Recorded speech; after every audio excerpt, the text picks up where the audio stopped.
সংসারের মঙ্গল কামনায় রোজ রোজ আমরা দেবতার আরাধনা করে চলেছি। কিন্তু দেখো আমাদের বৌমা ওই বেবিকারের ঠ্যামটা লেগে এই সংসারটাকে একবারে রোষা তুলে পাঠাতে চাইছে। আদর্শ মান সম্মান প্রতিনিয়ত ছিঁড়ে ছিঁড়ে খাচ্ছে। আমি আর সহ্য করতে পারছি না, আমি সহ্য করতে পারছি না। সেই তো নয় গো, তুমি দেখবে বৌমায়ের মহা পাপের শাস্তি একদিন ঠিক পাবে। তুমি ঠিকই বলেছো আরতিনি, ঈশ্বর যা করেন সব তো মঙ্গলের জন্য। তাই ঈশ্বরের কাছে এসো আমরা প্রার্থনা করি, তিনি যেন আমাদের সংসারের মঙ্গল করেন। কোন হাই সোসাইটিতে তুমি দেখেছো নিজের বুড়ো বাপ মাকে রেখে দিয়ে নিজেদের পার্সোনাল লাইফকে ডিস্টার্ব করতে? হয় তারা বাবা মাকে বৃদ্ধাশ্রমে কিংবা বৃন্দাবনে পাঠিয়ে। তাই বুঝি? ও তাই বলছিলাম, নিজেরা সুস্থ জীবন বাঁচতে গেলে এই বুড়ো বুড়িটাকে একেবারে স্রেফ তাড়িয়ে দাও। কিন্তু কিভাবে? এসো আমি তোমার কানে কানে বলছি।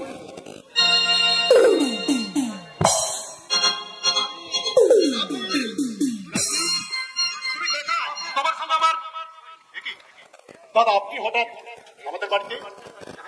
দাদা বোনের বাড়িতে আসবে তার জন্য কোনো আবার সময় অসময় আছে নাকি রে ভাই? মানে লাভলি বলছিল এ বাড়িতে আসার পর থেকে নাকি ওর বার্থডেটাই ঠিক মতো সেলিব্রেটেড হয়নি, তাই এই নিয়ে আমি একটু আলোচনা করতে এসেছিলাম। ব্যাপারটা আমি অফিসে তোমার সঙ্গে আলোচনা করে নিতে পারতাম, কিন্তু এটা ঘরোয়া ব্যাপার তো, তাই ভাবলাম ঘরে বসেই আলোচনাটা সারবো, নাকি বলো বন্টি? হ্যাঁ দাদা, আমি চাই এবারের বার্থডে পার্টিটা দুর্গার বিয়েতে আমার অনেকগুলো টাকা খরচ হয়ে গেছে, তাই এখন আমি ওসব করতে পারবো না। তোমাকে কে পারতে বলেছে ভাইয়া? তোমাকে কে পারতে বলেছে? আমার বোনের বার্থডে পার্টি আমি সেলিব্রেটেড করব, আমি অ্যারেঞ্জ করব। দাদা তুই কিচ্ছু ভাবিস না রে বল, তুই কিচ্ছু ভাবিস না। তোর বার্থডে কিভাবে সেলিব্রেটেড হবে, কিভাবে পার্টি অ্যারেঞ্জ করব, তার প্ল্যান প্রোগ্রামটা আমি এসে ঠিক সময় মতো তোকে জানিয়ে দিয়ে যাবো। আসি পরম বাই। যে মহেশ মল্লিকের হাত দিয়ে এতটুকু জল পর্যন্ত বলতে পারে না, সে হঠাৎ তোমার বার্থডে পার্টিতে কোন জাদু বলে এত জলের মতন টাকা খরচা করে, তা তুমি বলতে পারো লাভলি? বোনের জন্য ভাই করবে নাকি তুমি করবে? তোমাদের ভাই বোনের মধুর সম্পর্কটা দেখে আমি মাঝে মাঝে ভীষণ ভাবি। কি ভাবো? রক্তের সম্পর্কে ভাই বোনের মধ্যে একটা রক্তের টান থাকে জানি লাভলি, কিন্তু তোমাদের মধ্যে এত কিসের টান? রক্তের নাকি রক্ত গরম করা? তোমার কাজের কথা শোনার সময় আমার নেই, আমি এখন বিউটি পার্লারে যাব, আমাকে 2000 টাকা দাও। সামান্য 7,000 টাকা মাইনের কর্মচারীর পক্ষে তার বউকে 2,000 টাকা খরচ করে বিউটি পার্লার পাঠিয়ে বিউটি সাজানো আমার পক্ষে সম্ভব নয়। সম্ভব নয় ভাই, তোমার ওই বুড়ো বাপ মা আর বেকার ভাইকে বসিয়ে বসে কারি কারি টাকা খাওয়াচ্ছ, তা আর্থিক ক্ষতি হয় না? আর আমি চাইলে যত জ্বালা, তাই না? টাকা তুমি দেবে না? না দেব না। দেবে, আমি বলছি তুমি বৌদিকে টাকা দেবে। শুভম তুই জানিস না ভাই কেন টাকা চাইছে? আমার জানার কোনো প্রয়োজন নেই দাদা। বুড়ো বাপ মা আরে বেকার ভাইটাকে বসিয়ে বসিয়ে খাওয়াতে তুমি কারি কারি টাকা বাজে খরচ করতে পারো, আর বৌদির সামান্য শখ আহ্লাদ পূরণ করতে পারো না। শখ আহ্লাদ নয় শুভম, ও সর্বনাশের দিকে ছুটে চলেছে। দাদা পিমড়ের যদি পাখা গজায় তাকে কেউ তাকে আটকে রাখতে পারে না দাদা, আগুনের দিকে সে তো ছুটে যাবে। কি বললে? বৌদি আমাদের বাবা মা তোমার কাছে বুড়ো বুড়ি, আর সেই বুড়ো বুড়ির খাওয়ার খরচটা তোমার কাছে বাজে খরচ হলেও তুমি কি জানো যে কতখানি সুখ স্বার্থ খরচ করে আমাদের বাবা মা আমাদেরকে মানুষ করেছে? একদিন তুমিও হয়তো সন্তানের মা হবে, আর তোমার এই বৃদ্ধ বয়সে তোমার পুত্রবধূ এসে যদি ঠিক এই কথাটাই বলে, তখন কি তোমার মনে হবে না যে এমন পুত্রবধূ থাকার সে ভালো? তোমার ওই জ্ঞানের লেকচার তোমার দাদাকে শোনা, টাকাটা তুমি দিলে না তো? দেখো আমি তোমাদের কি করি। তুই বলতে পারিস এখন আমি কি করব, কেমন করে বোঝাবো ওই অবুঝ উচ্ছৃঙ্খল লাভকে? জানিস ভাই, এক এক সময় আমার মনে হয় ওই শয়তানিটাকে গলা টিপে শেষ করে দিয়ে আমি নিজেই নিজেকে শেষ করে ফেলি। না দাদা না, এমন কথা তুমি আর কখনো ভেবো না। আচ্ছা পারি না রে, আমি জানি ওই মহেশ মল্লিক আমাদের সংসারটাকে একটু একটু করে শেষ করে দিচ্ছে, দুর্গার জীবনটাকে নষ্ট করে দিয়েছে, আমার লাভটিকে আমার জীবন থেকে কেড়ে নিতে চাইছে। সব বুঝেও আমি যে বড্ড নিরুপায় রে শুভম, আমি যে বড্ড নিরুপায়, আমি যে কিছুই করে উঠতে পারছি না। তবুও তোমাকে স্থির থাকতে হবে দাদা। আমরা সবাইকে শুধু তোমার মুখের দিকে তাকিয়েই বসে আছি। তুমি কথা দাও, তুমি সব সময় আমাদের পাশে থাকবে। আমার দিদি দুর্গাকে তুমি সমস্ত বিপদ আপদ থেকে রক্ষা করবে। কথা দাও দাদা, কথা দাও। কথা দিলাম রে ভাই, কথা দিলাম। আমি সব সময় তোদের পাশে পাশে থাকবো, তোদের পাশে পাশে থাকবো।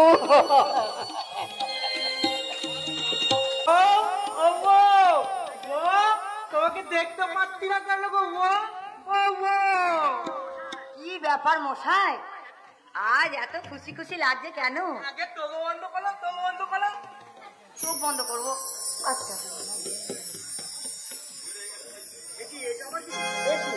এটা আবার কি গো? খোদা লাগছি গো, খোদা লাগছি। আজ আমি তোমাকে আরো অনেক কিছু দেবো। আর আদল দেবো, আচ্ছা, ভোগ দেবো, আর অনেক ভালোবাসা দেবো। তাহলে দাও দাও, আমাকে অনেক অনেক ভালোবাসা দাও দাও। আমার ভালোবাসা কোথায় পাবো? আমার কাছে তো ভালোবাসা নেই। আছে গো, আছে। প্রত্যেক স্বামী স্ত্রীর বুকের মধ্যে অনেক অনেক ভালোবাসা থাকে। তোমার কাছে ভালোবাসা আছে দিদি? তোমার ভালোবাসা আমাকে দেখাও, আমাকে দেখাও। আমি যে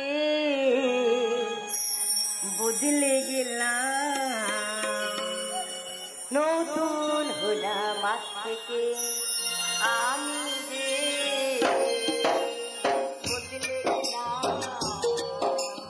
নতুন হলাম আজ থেকে। মাথাতে ঘোমটা দিলাম, কপালে টিপ পড়লাম, মাথাতে ঘোমটা দিলাম, কপালে টিপ পড়লাম। এখন আমায় ছোট্ট কুকুর বলো না বলবে কে, বলো না বলবে কে। আমি যে বদলে গেলাম, নতুন হলাম আজ থেকে। আমি যে বদলে গেলাম, নতুন হলাম আজ থেকে।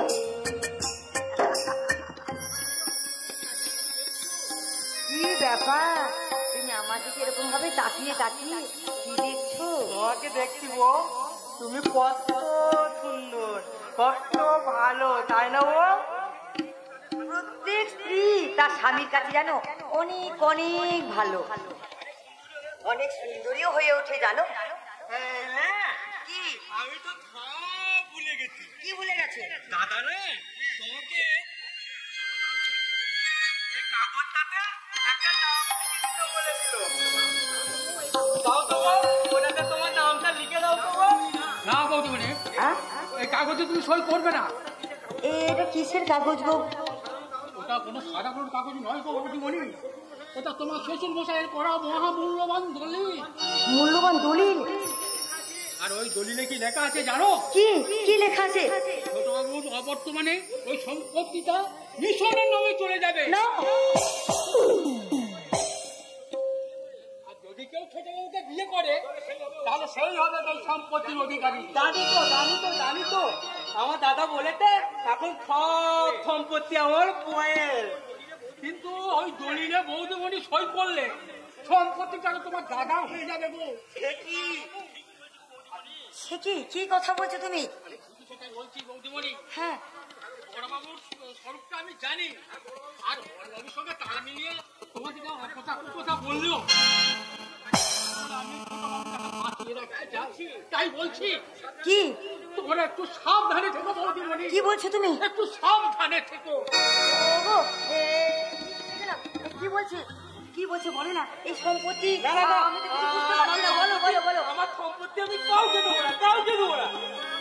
এবার আমি বুঝেছি কেন ওই থালাম দাদা দাদুকে বলিয়ে দিতে বলেছিল। তুমি তো আমাকে আগে কেন বলো এই কথাগুলো? আংটিটা তুমি আনোনি, তোমার দাদা এনে দিয়েছে। বলে তো এই কাগজটায় তোমার নামটা লিখে দিলে একটা সোনার হাল গলিয়ে দেবে।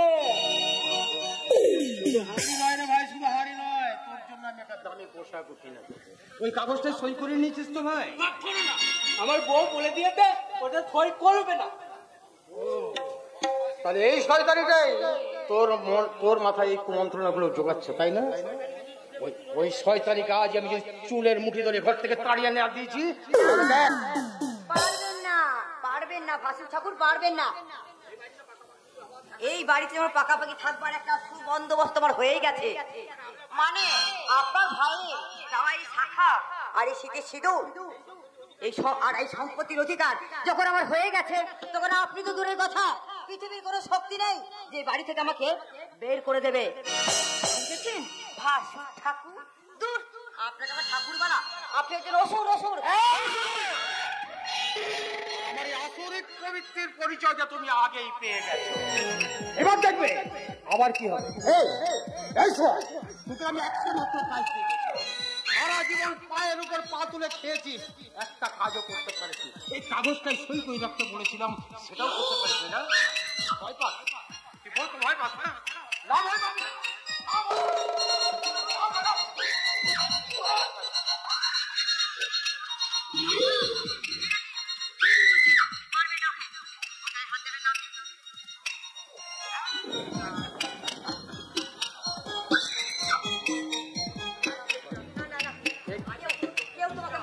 কাজের সময় যত ডিস্টার্ব।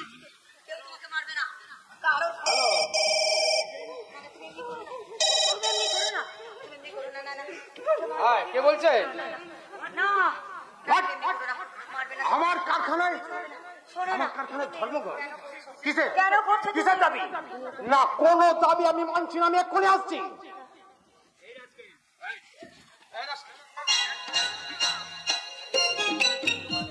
আমি 1 ঘন্টা সময় দিয়ে গেলাম, 1 ঘন্টার মধ্যে যদি ওই কাগজটায় সই করে রেখেছিস তো খুব ভালো। আল্লাহ হলে তোদের দুটো কি আমি একেবারে তো জ্বালিয়ে মেরে দেবো। কথাটা মনে রাখিস।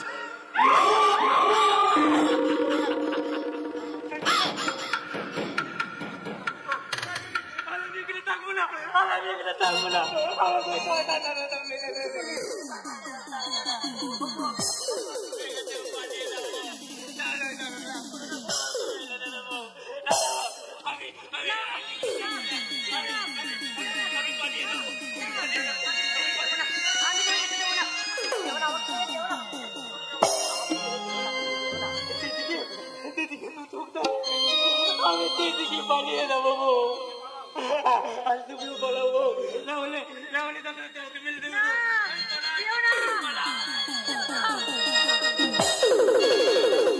আমাকে টাকা ফেলে চলে গেল। ওগো তুমি যেও না, ভগবান তুমি আমার স্বামীকে আমার কাছে ফিরিয়ে এনে দাও ঠাকুর। আমার স্বামীকে তুমি আমার কাছে ফিরিয়ে এনে দাও ঠাকুর। আমার ঈশ্বর অন্ধ বধির হয়ে গেছে।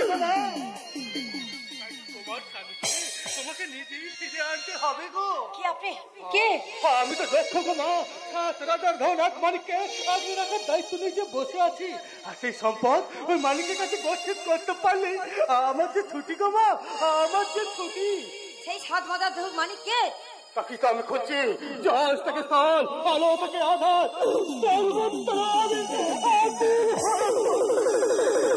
কোথাও খুঁজে পাইনি। তবে দানবটাকে একবার যখন দেখেছি, তখন আমার বিশ্বাস আমি ঠিক আমার হারিয়ে যাওয়া মানিকটাকে খুঁজে পাবো। আচ্ছা কে দাঁড়াও বলুন না, আমাদের বাড়িতে দেখেছেন তাকে? কে? একটু আগে যে এই দানবকে অহংকার ছড়াচ্ছিল, তোমার ওই চিকেন কনসেপ্টটা নরক পরিবেশ চলে গেল। আমি সব দেখেছি গো, আমি সব দেখেছি। বলুন, আপনি কি আমার ভাসুর ঠাকুরের কথা বলছেন? হ্যাঁ ঠাকুর নয়, ওটা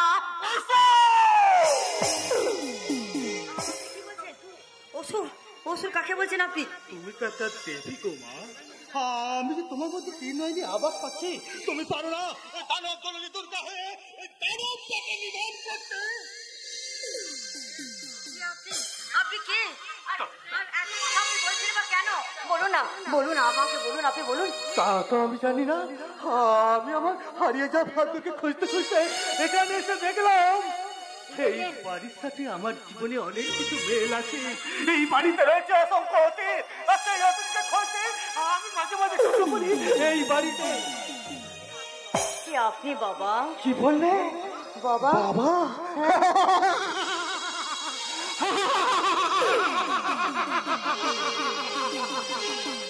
এই দুনিয়াতে যাকে সবাই ভিখারি পাগল বলবে, তাকে বলে বিক্রি করে, তাকে তুমি বাবা বলে ডাকলে বাবা। পেয়েছি, আমি একটু হলো আমার আশার আলো আমি খুঁজে পেয়েছি, আমি পেয়েছি, আমি পেয়েছি।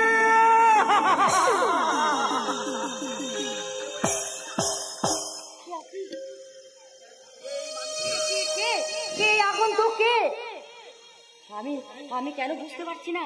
তিনি অতীত বলছেন, একে বাড়িতে ফেলে রেখে গেছেন। তবে কি এই বাড়ির সাথে ওনার কোনো সম্পর্ক আছে? দিদি দিদি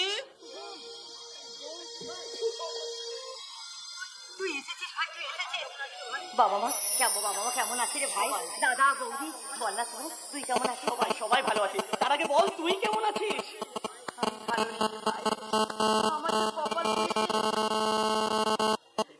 কি হয়েছে দিদি? সেখানে আমাদের ভয়ঙ্কর বিপদ রে ভাই, ভয়ঙ্কর বিপদ। আমার ভাসুরটা করে একটা আস্ত শয়তান আমার স্বামীকে মেরে তার সম্পত্তি কেড়ে নেওয়ার চেষ্টা করছে। বলিস কি রে দিদি? আমার স্বামীকে জানি এখান থেকে পালিয়ে গেছে। আমার স্বামীকে এত মারধর করে, গরু ছাগলের মতো দুবেলা একটুখানি খাইয়ে পরে রেখে দিয়েছে জানি, কোনো রকম বাঁচিয়ে রেখেছে শুভম। আর আমি তাহলে তো ওই উইল অনুযায়ী এখন এই সমস্ত সম্পত্তির একমাত্র উত্তরাধিকারী তুই। আরে এই সম্পত্তির জন্যই তো যত ঝামেলা রে ভাই। এই সম্পত্তি আজকে আমার আছে বলেই তো আজকে আমার যত ঝামেলা। আমি কি করবো শুনুন, কি করবো বল? তুই যাইবো চলে গেছে, কোথায় চলে গেছে আমার স্বামী আমি জানি না শুভম, জানি না। হতে পারে না, কিছুতেই না। তোমার মাথাটা কেমন যেন করছে। এই মুহূর্তে আমার মনে হচ্ছে ওই শয়তান মহেশ মল্লিককে চোখের সামনে পেলে তার উপরে ঝাঁপিয়ে পড়ে। শোন, এখন মাথা ঠান্ডা করার সময়, এখন মাথা গরম করিস নেই। আমার এখন মাথা ঠান্ডা করে শোন, তুই আমার স্বামীকে যেমন করে হোক তুই আমার কাছে ফিরিয়ে এনে দে, যেমন করে হোক আমাকে ফিরিয়ে এনে দে। কিন্তু এখানে একা থেকে কেমন করে তুই জামাইবাবুকে খুঁজবি রে দিদি? তার চেয়ে বলি তুই আমাদের সাথে বাড়িতে চল, আমরা সবাই মিলে জামাইবাবুকে খুঁজবো। না রে শুভম, না, আমার এই বাড়ি ছেড়ে চলে যাওয়া হবে না। আরে ওই আত্মভোলা মানুষটা যদি চলে আসে তাহলে আমাকে না ফেলে যে ও চলে যাবে রে, ও এ বাড়ি ছেড়ে চলে যাবে, ও মরে যাবে রে। ভেঙে পড়িস না দিদি, নিজেকে একটু শক্ত করার চেষ্টা কর। একটা কথা সবসময় মনে রাখিস, যার পাশে কেউ নেই তার পাশে সর্বশক্তিমান ঈশ্বর আছেন। ঈশ্বরের ওপর বিশ্বাস রাখ, ওই ঈশ্বর তোর সুখের প্রদীপটা জ্বেলে দেবে। কাঁদিস না রে বছরে নয়, কান্না হাসির খেলা এই তো জীবন। কাঁদিস না রে বছরে নয়, কান্না হাসির খেলা এই তো জীবন।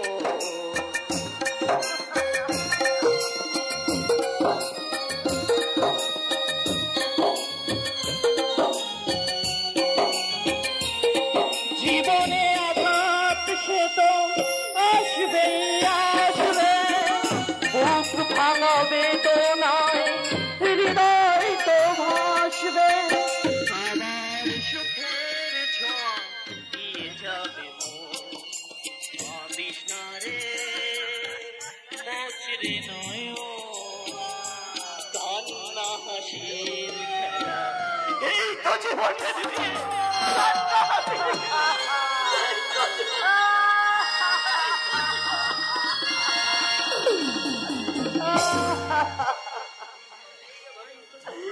ঈশ্বর নেই রে ভাই, ঈশ্বর নেই। ঈশ্বর যদি থাকতো তাহলে তোর দিদি এইভাবে বারবার যেত না রে, বারবার যেত না। 10 মিনিট এই ঘরে লুকিয়ে থাকতে চাই, তাহলে লুকানোর ঘরটা তাড়াতাড়ি দেখিয়ে দে।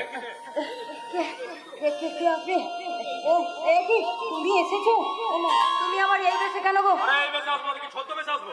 তাছাড়া আমি রাজা মস্তান, দুনিয়ার কাউকে আমি ভয় পাই না। তাড়াতাড়ি আমাকে লুকানোর ঘরটা দেখিয়ে দে, তাহলে একদম চালিয়ে দেবো। আপনি কে তাহলে? আমি রাজা মস্তান। একটা ফলস কেসে পুলিশ আমার পেছনে তাড়া দিয়েছে, হয়তো পুলিশের হাত থেকে বাঁচতে আমি তোর ঘরে ঢুকে পড়েছি। আর পুলিশকে আমার কথা বলেছিস তো একদম আমার লুকানোর ঘরটা।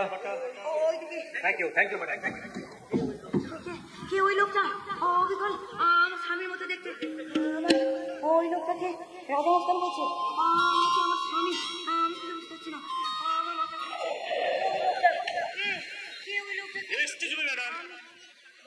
একটু আগে যে লোকটা আপনার বাড়িতে ঢুকেছে তাকে আপনি আমার হাতে তুলে দিন।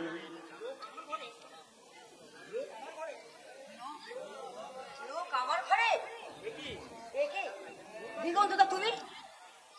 দুর্গা, এ বুঝি তোমার সংস্থা? হ্যাঁ, তুমি কেমন আছো দিগন্তদা? চিরদিন আমারে থেকে গেল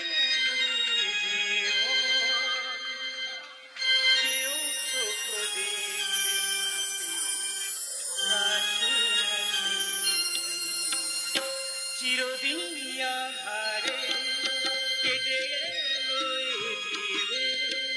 কেউ তো প্রদীপ।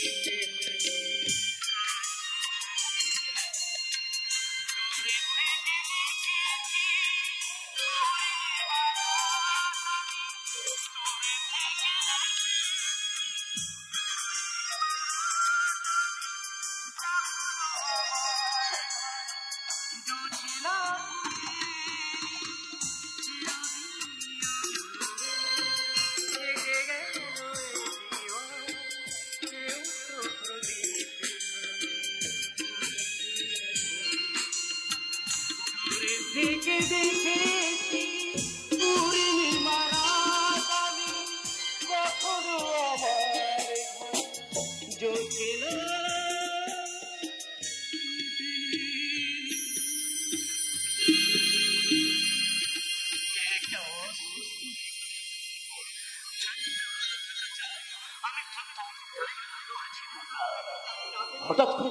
হঠাৎ করে এই পুলিশের চাকরিটা না পেলে হয়তো আমি কোনো অনিষ্ট মাঝে হারিয়ে যেতাম। আমায় তুমি ক্ষমা করো দিগন্তদা, আমায় তুমি ক্ষমা করো। আমি বৌদির কথা শুনে ভুল করে ফেলেছি গো। আমি জানতে পেরেছি তোমার কোনো দোষ ছিল না সেদিন সম্পূর্ণ তুমি নির্দোষ ছিলে। থাক না দুর্গা, ওই মৃতপ্রায় শুকনো চারা গাছটার গড়ায় সিনের বাড়ি সঞ্চয় করে খেয়ে লাভ বলো তো। তাছাড়া তুমি তো অনেক সুখী আছো, আমার চেয়ে অনেক ভালো বর পেয়েছো, অনেক অর্থ, অনেক সম্পদ তোমার। না এগুলোর কোনো কিছুই আমি তোমাকে কোনোদিনও দিতে পারতাম না। কি যে পেয়েছি তারপর তো ঈশ্বরই জানে। সেই জন্যই তো তোমার হয়ে আমি ঈশ্বরকে ধন্যবাদ জানাই। বাই বাবা, যে কারণে আমি তোমার কাছে এসেছি, যে লোকটা তোমার ঘরে কিছুক্ষণ আগে ঢুকেছে, সে একটা কলকাতা পুলিশ মামলা, তাকে তুমি আমার মামলা আসতে যাবে কেন? তুমি নিশ্চয়ই ভুল দেখেছো। বেকার লম্পট দিগন্ত হয়তো তোমার কাছে অনেক ভুল করতে পারে দুর্গা, কিন্তু ইনস্পেক্টর দিগন্ত আজ পর্যন্ত কোনো ভুল করেনি। আমি নিজের চোখে তাকে বাড়িতে ঢুকতে দেখেছি। কিন্তু আমি বলছি কেউ আমার ঘরে এখনো পর্যন্ত ঢোকেনি। আপনি এখন আসতে পারেন ইন্সপেক্টর সাহেব।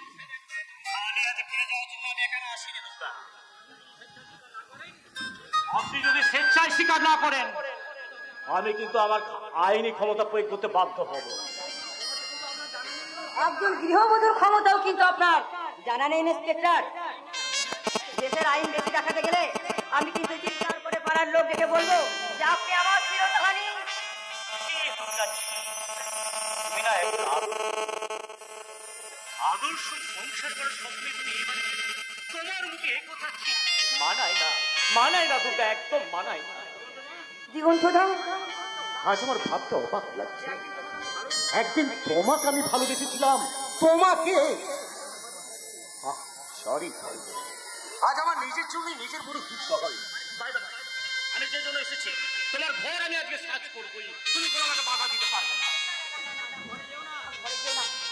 ঘরে যেও না, ওখানে না আমার অসুস্থ স্বামী শুয়ে আছে, জানো তো, তুমি ঘরে যেও না প্লিজ।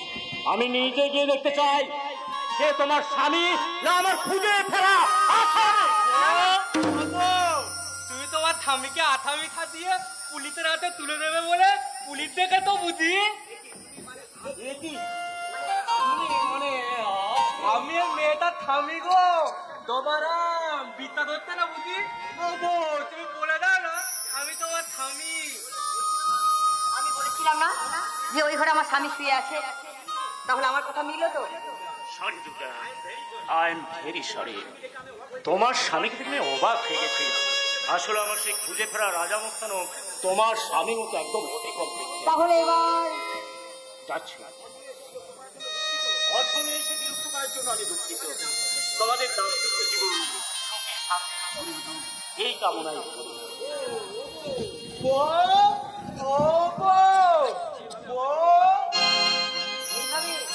এইভাবে আমার জীবন বাঁচানোর জন্য আপনাকে অসংখ্য ধন্যবাদ ম্যাডাম। এছাড়া যে আমার কিছুই করার ছিল না ম্যাডাম, কারণ আপনার ঘরের ভিতরে ঢুকেই আমি আমার ছবিটা দেখে প্রথমে অবাক হয়ে গেছিলাম। তারপরে ভাবলাম না, ওটা আমার ছবি নয়, আপনার স্বামী গবরামের ছবি। তারপরে মুহূর্তের মধ্যে মাথায় একটা আইডিয়া খেলে গেল, তাই আপনার স্বামীর এক সেট পোশাক পরে এখানে বেরিয়ে আসতে আমি বাধ্য হলাম। কিন্তু আমার স্বামীর চাল চলন কথাবার্তা এগুলো আপনি জানেন কি করে? ওই যে বাড়িতে একটা ডায়েরি রাখা ছিল, ওই ডায়েরির কয়েকটা পাতা উল্টাতেই আপনার স্বামীর সম্বন্ধে কয়েকটা রাফ আইডিয়া আমি পেয়ে গেছিলাম। আপনি তো ভীষণ বুদ্ধিমান দেখছি, এত অল্প সময়ে আপনি এত কিছু রপ্ত করে নিলেন। করতে হয় ম্যাডাম, জীবনে বাঁচার জন্য অনেক কিছুই করতে হয়। বাই দ্য ওয়ে, আমাকে বাঁচানোর জন্য আপনাকে ধন্যবাদ জানিয়ে ছোট না করে, যবে কোনোদিন সুযোগ যদি পাই এর প্রতিদান আমি নিশ্চয়ই আপনাকে দিয়ে যাব। যদি প্রতিদানটা আমি আজই চাই। আজই? বলুন বলুন কি চান? এই বাড়িতে না, এই বাড়িতে আমি বড্ড বিপদে আছি জানেন। আমার ভাসুর ঠাকুর আমার স্বামীকে মেরে কোথায় চলে গেছে আমার স্বামী আমি জানি না, আমি খুব ভয়ে আছি। যদি আপনি। কার ভয়ে পালিয়ে গেছে? ওই তো আমার ভাসুর ঠাকুর বলছি না, আমার ভাসুর ঠাকুর খুব মেরেছে ওকে, কেউ ভয়ে এখান থেকে চলে গেছে। যদি আমারও খুব ভয়ে, আমাকে মেরে ফেলবে বলছে। যদি আপনি একটু থাকেন, মানে আমার স্বামী। প্রক্সি দিতে হবে তাই তো? বেশ, আমি শুধু আপনার স্বামীর প্রক্সি দেব না, আপনাকে সব রকম ভাবে বিপদ থেকে রক্ষা করার দায়িত্ব আমি আজ থেকে নিলাম। সে কি তাহলে আপনি? আমি কথা দিলাম আপনার স্বামীকে ফিরিয়ে আনার আমি চেষ্টা করবো, আর সমস্ত রকম বিপদ থেকে আমি রক্ষা আপনাকে করবোই। ঈশ্বরেও আমার হাত থেকে কেউ তোকে রক্ষা করতে পারবে না। ওই কাগজটা সই করে রেখেছি। আমার বউ বলে দিয়েছে ওই কাগজে সই করবে না, করবে না, করবে না। আমি দাঁড়া, আমি শেষবারের মতো তোমাকে জিজ্ঞেস করতে চাই, তুমি ওই কাগজে সই করবে কি না? না, আর আমার স্বামী যখন বলে দিয়েছে সেই কাগজে আমি সই করবো না, তো করবো না। তবে না শয়তানি, দেখ তোর সামনে আজ আমি তোর স্বামীকে আগে শেষ করে দিচ্ছি।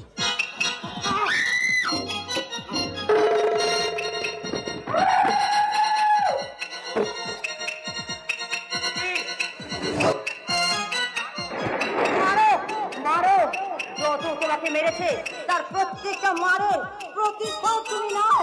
মারো তুমি, মারো মারো, আরো মারো, আরো মারো, প্রত্যেকটা মারের প্রতিশোধ তুমি নাও। আরো মারো।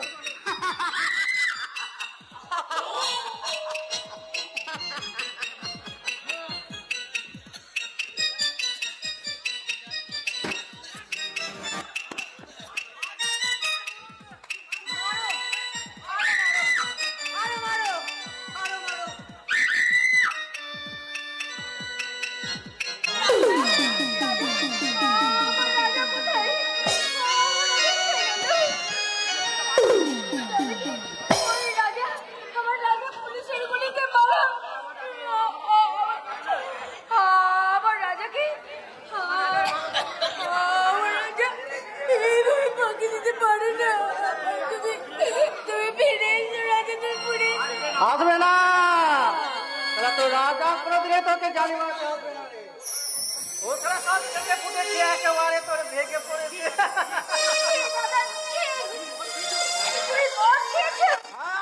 আমি মদ খেয়েছি। আর মদ কেন খায় জানিস? আর দুঃখে আর নাহলে খুশিতে। আরে আমি চাকরি পাই খুশিতে। চাকরি পেয়েছো? হ্যাঁ ঝুমরি, বাবুর বাড়িতে ট্রাক্টরে কাজ নিয়ে গেছিলাম। আর সেই বাবুর দুটো লেট কারখানা আছে। আমি তার হাতে পায়ে ধরতে সে আমি একটা চাকরি দেবো বলেছি। আর জানিস তোকে একটা চাকরি দেবো বলেছি রে। আমি কোনো চাকরি করব না, কারণ আমি যে রাজার সাথে ঘর বাঁধবো। নিকুচি করেছে তোর রাজা। রাজা রাজাই দেখি তোর দিমাগটাকে একেবারে বিগড়ে দিয়েছে। তোমাকে সামনে পেলে না একেবারে কেটে কুচি কুচি করে দেবো। এখন চল তো আমার সঙ্গে। না, আমি কোথাও যাব না। আলবাদ যাবি? আর স্বেচ্ছায় না নিয়ে গেলে তোকে আমি জোর করে নিয়ে যাবো। চল ছেড়ে দাও, আমার ছেড়ে দাও বলছি। ছেড়ে দাও। মোদের ফাটা গোপাল, এই দৃশ্য দেখে আপনারা কেউ বিচলিত হবেন না গো। এটা ওদের শিকাধরা ফাঁদ গো। হ্যাঁ, এই মেয়েটি বিপদে পড়েছে বলে যখনই আপনারা একে বাঁচাতে আসবেন না, অমনি নিজের মুক্তি ধারণ করে আপনার সারে সর্বনাশ করে ছেড়ে দেবে। হাত থেকে চললো ভাবিনি, মানে এখান থেকে আমরা কেটে পড়ি। আজ আর আমি একদিন করছি না, আজ আমি সত্যি সত্যি বলছি, এই শয়তানটা আমাকে নিয়ে যেতে চাইছে। হায় রে মোদের ফাটা গোপাল, তুমি সেই মেয়েটা না? হ্যাঁ গো, হ্যাঁ। দয়া করে আমাকে বাঁচাও। ওই শয়তানটা আমাকে জোর করে বিক্রি করে দিতে চাইছে। জোর করে মানে? এই মারাটা তোমার কোন দাদা শুনি? আমি ওর নিজের দাদা। ওকে আমি চাকরি করে নিয়ে যাচ্ছি। চাকরি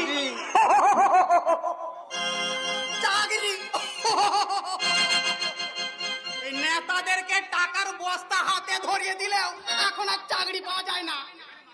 সেখানে মাগানাইকে চাকরি দেবে গো। হ্যাঁ শুনি। কে দেবে রে? খবরদার একদম বাজে কথা বলবি না বলে দিচ্ছি। আমাদের নিজেদের ব্যাপার নিজেদেরকে মেটা দেবে। এই বুড়ো দামরা, আমাদেরকে চোখ রাঙানি। এই চোখটা কাকে রাঙাচ্ছিস? হ্যাঁ, চোখটা কাকে রাঙাচ্ছিস? আমরা শুধু এই ছেলে পুলে না যাই না, এই বুড়ো দামরা গুলোকে না নাচিয়ে ছাড়িয়ে। হ্যাঁ, দেখবি আমার বউ দিদিকে ডাকবো, বলে ও দিদি, ও তনু, ও শান্তানা, তোরা ঘরে এদিকে আয়। চলো এই পূজাটা নাচিয়ে দি। চলো এই ফেরে খোকা নাচে রে, বাহু তুলে নাচে রে, ফেরে খোকা নাচে রে, বাহু তুলে নাচ রে। আর না যদি নাচি না তোর নেবো প্যান্ট খুলে রে, নেবো প্যান্ট খুলে। পুরো দামরা একেবারে বাবা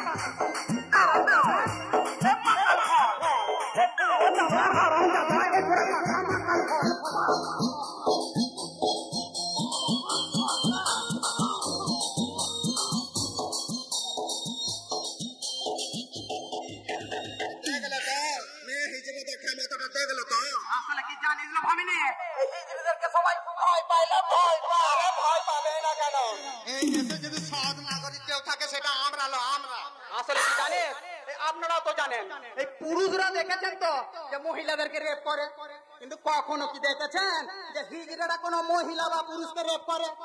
কোনোদিন করে না গো, কোনোদিন করে না। তাই আমরা ঠিক করেছি এবার আমরা ভোটে দাঁড়াবো। ভোটে নিশ্চয় পুলিশ প্রশাসন মন্ত্রী আমলা সব জায়গায় যদি আমরা থাকি না, তাহলে দেশটা স্বর্গ হয়ে যাবে গো, স্বর্গ। বলে ও বৌদিমণি, কি হলো? কি হলো গো? কি হলো? তোমাদের খোকা হলো? কি হলো? আরে ওদের খোকা হবে কেমনে? ওদের বরগুলো যদি সারা রাত নাইট ডিউটিতে পড়ে থাকে, তাহলে কি কচিটা আকাশ থেকে ঠিক রে পড়বে না? আকাশ থেকে ঠিক রে পড়বে? ফাটা কপাল, ভাতারের ভাত খাবো না মা, বলবো বাবাকে চালের খাতে বেগুন পোড়া মা।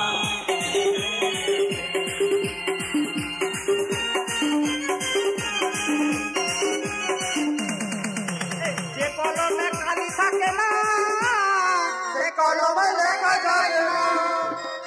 যে কলমে খালি থাকে না, সে কলমে লেখা যাবে না।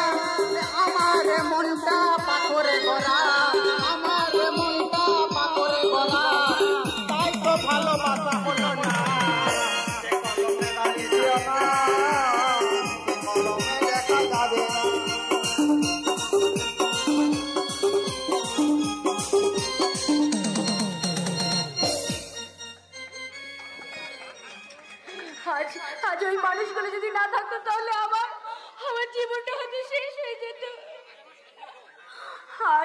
আজ আমার সন্দেহ হয় যে ওই দাদাটা কি আমার নিজের দাদা। জাগে জাগে মরুকে, আমার রাজা ফিরে এলে আমি তার হাতটা ধরে বলবো,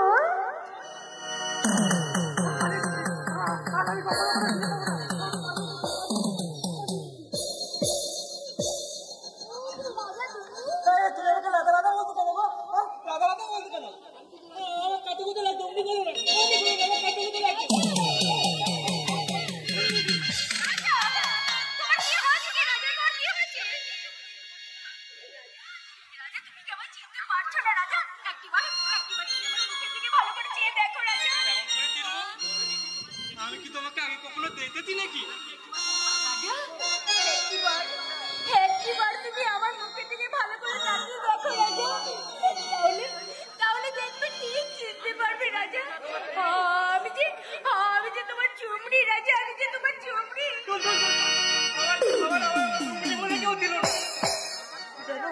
জানো আমার একটা বউ ছিল, এখন আমার কিচ্ছু নেই গো, এখন আমার কিচ্ছু নেই, কিচ্ছু নেই।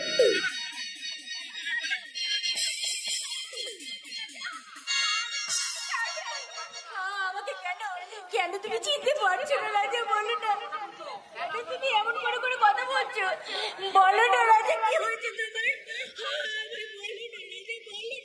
রাজা বাবা পুলিশের হাতে মার খেয়ে হারিয়ে ফিরে এসেছে, সত্যিটুকুই কেড়ে নেব।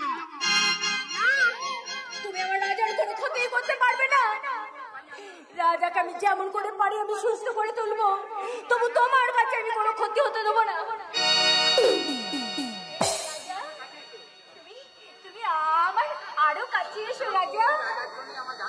তোর ওই রাজার জন্য আমার ধান্দা পানি বন্ধ হতে বসেছে, তাই তো রাজাকে আমি জীবন থেকে সরিয়ে দেবো।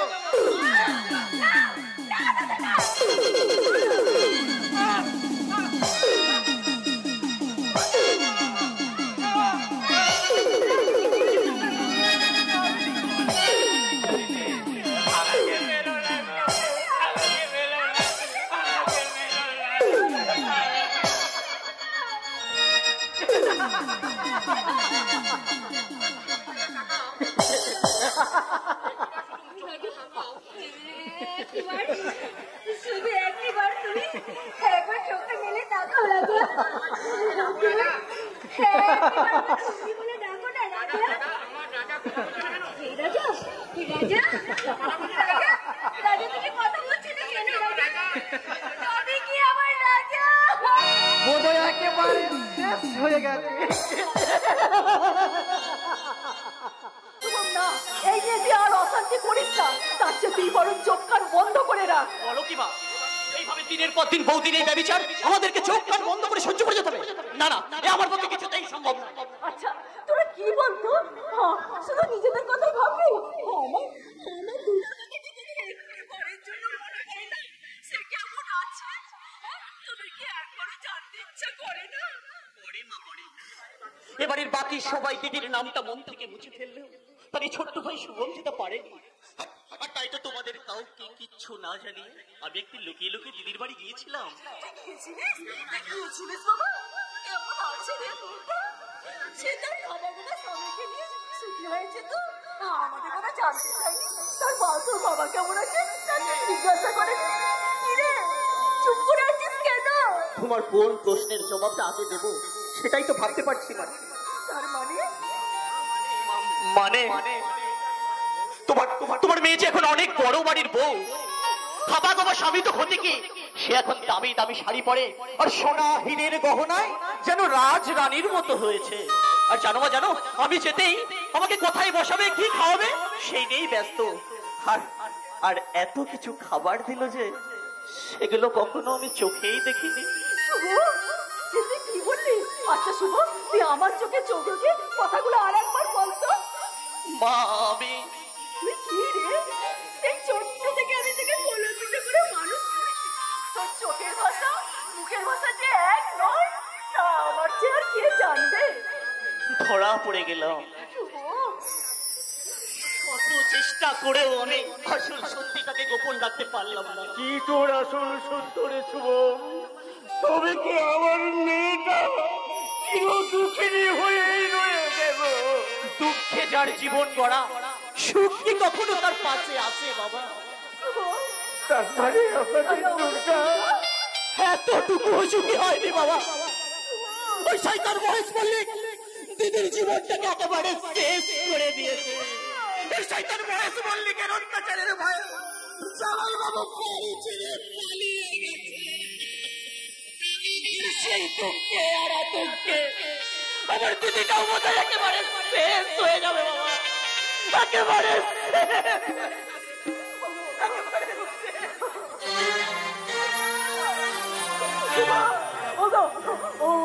তুমি চুপ করে দেখো না, কি হয়েছে? তুমি এক্ষুনি যাও আমার দুর্গাকে ফুলে নিয়ে আসো। এই বাড়িতে এত মারা কান্না কিসের? বলি কে মরেছে শুনি?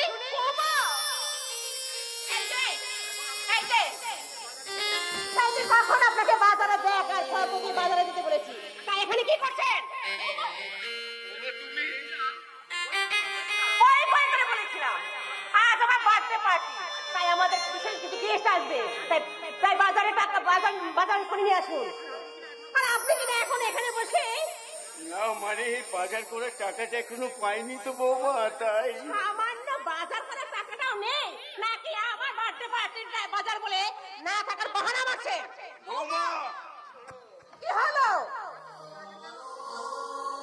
মাথা নিচু করে আছেন কেন? আমার দিকে তাকান। আরে কেন চুপ করে আছেন? এভাবে জড়সড় হয়ে কি করছেন? আমাকে ভয় করছে? ভয় নয়, আমার ভীষণে ভয়ঙ্কর লজ্জা করছে গো বৌমা, লজ্জা। লজ্জা তাহলে আছে আপনার? না বৌমা, তোমার মতো হয়তো আমার নেই গো। মানে বলছিলাম, তুমি যদি নিজে বাজার করতে যেতে না বৌমা, তাহলে দোকানদার হয়তো তোমার কাছে টাকা চাইতো না। তার মানে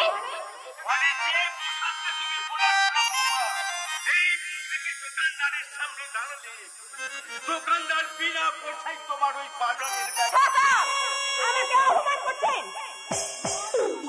তোমার আছে বাবা, তা যদি থাকতে তাহলে এইরকম একটা পোশাক পরে শ্বশুরের সামনে এসে দাঁড়াতে না। কি বললে? কোনো পরিবারের কোনো গৃহবধূকে এমন সাজতে তুমি কোনোদিন দেখেছো বৌমা? একজন আদর্শ গৃহবধূর কি সাজ তাকে তুমি জানো না বৌমা? আমাকে দেখেও তুমি শিখে দিতে পারোনি যা কোনটা আসল আর কোনটা সৎ? মনে হবে কি করে গো আরতি, তুমি স্বল্প শিক্ষিতা ছিলে বলেই তো আমার মাকে অনুসরণ করে তুমি তো পূজারিনীর বেশটা বেছে নিয়েছিলে গো। কিন্তু বৌমা তো ইংরেজি পড়া উচ্চ শিক্ষিতা, তাই তো পূজারিনীর থেকে প্রসারিনীর বেশটা তার কাছেই বেশি আকর্ষণীয়। তাই তো তোমার ছেলেমেয়েরা তোমাকে দেখে দূর থেকে আবেগে ছুটেছে মা মা বলে জড়িয়ে ধরতে পারতো না বৌমা। কিন্তু ওদের ছেলেরা তাড়া করে কি করে জানো? দূর থেকে শুধু হায় মাম্মি হ্যালো মাম্মি করে।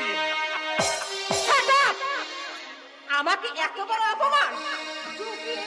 চোখে তোর মুখটা আমি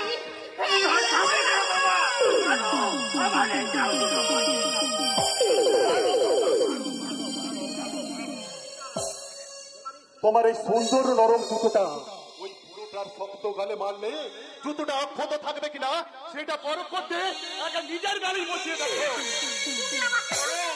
হ্যাঁ মারলাম। আর কোনোদিন যদি তুমি আমার চোখের সামনে আমার বাবার গায়ে হাত তোলার চেষ্টা করো তাহলে তোমার হাত দুটো আমি ভেঙে গুড়িয়ে দেবো। ভাই তা তো বলবে। তুমিও দেখছি এদেশে কাপুরুষের মতো বউ পিটিয়ে পুরুষ হতে চেয়েছো। তোমার বোধহয় জানা নেই আমার বোন থানায় গিয়ে একটা ডায়েরি করে তোমাদের সকলের কোমরে দড়ি পড়ে যায়। সরি, তোমাদের ফ্যামিলি ম্যাটার্স আমার ইন্টারফেয়ার করা ঠিক হয়। আচ্ছা বন্টি, আমার মানি ব্যাগটা আমি খুঁজে পাচ্ছি না, তুই দেখেছিস? এখন কি নেই? তাই ভাবছি তোর বাড়িতে পড়ে থাকে। আমার ঘরে পড়ে থাকতে তুমি নিশ্চয়ই পেতে, আর যদি এবার অন্য কোনো ঘরে পড়ে থাকতে তাহলে হজম হয়ে যেতে পারে। কি বলতে চাও তুমি? তুমি যে আমাদের ঘরে সন্দেহ করো বৌমা? তাহা কেন হবে গো আরতি? মল্লিক মশাই তো বৌমার ঘরেই প্রথমে ঢুকেছিল, যদি কিছু হয়ে থাকে ওখানেই হয়েছে। না না কাকা বাবু, এ বাড়িতে আসার সঙ্গে সঙ্গে আপনার সঙ্গে আমার দেখা হয়েছে, আপনাকে আমি প্রণাম করেছি, দুর্গার সংবাদ দিয়েছি। তার মানে কি বলতে চান আপনি? আর অভাবে অনেক মানুষের স্বভাব নষ্ট হয়ে যায় রে ভাই পরম। তাই আমি প্রণাম করার সময় অভাবের ফেরে তোমার বাবা বা মা যদি কেউ আমার পকেট থেকে মানি ব্যাগটা সরিয়ে দেয়। মল্লিক মশাই খবরদার! আমার বাবা আমার মা আমার কাছে ভগবানের সমান, তাই আমার বাবা মায়ের নামে কেউ যদি খারাপ কথা বলার চেষ্টা করে তাহলে আমি কিন্তু ভুলে যাব যে আপনি আমার বস আর আমি আপনার অফিসের সামান্য কর্মচারী। বাহাদুরি না দেখিয়ে ওই বাবা মাকে শ্বাস করলে তো সব সমস্যা মিটে যায়। যারা চোর তারা সব সময় অপরকে চোরই ভাবে লাভলি, কিন্তু আমার বিশ্বাস আমার বাবা আমার মা কখনো এমন নোংরা কাজ করতে পারে না।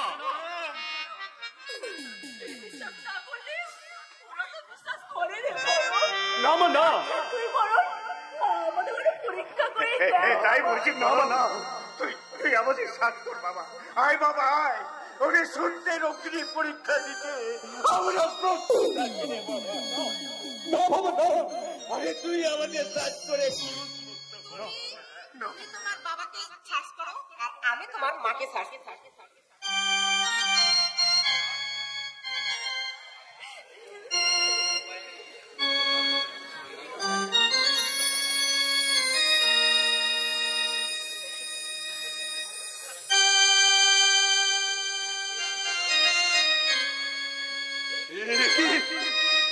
তোমার পকেটে মানি ব্যাগ?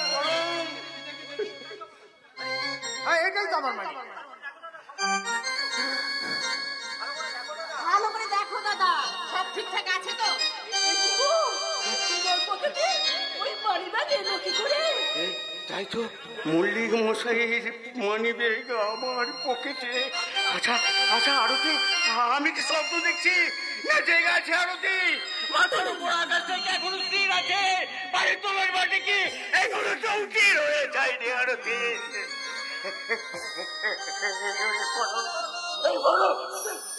বাবা আমি চুরি করিনি রে, আমি চোর নই রে পড়ো, আমি চোর নই। ঠিক বলেছি, তোমার যদি এতই টাকার প্রয়োজন ছিল তাহলে তুমি আমাকে বললে না কেন বাবা? আমাকে বললে না কেন? আমি ধার দেনা যেমন করি হোক, আমি তোমার টাকার চাহিদা মেটাতাম বাবা, আমি তোমার টাকার চাহিদা মেটাতাম। চোর হলেও উনি তোমার মা বাবা, আর বাবা তোমার কথাই দেবতা।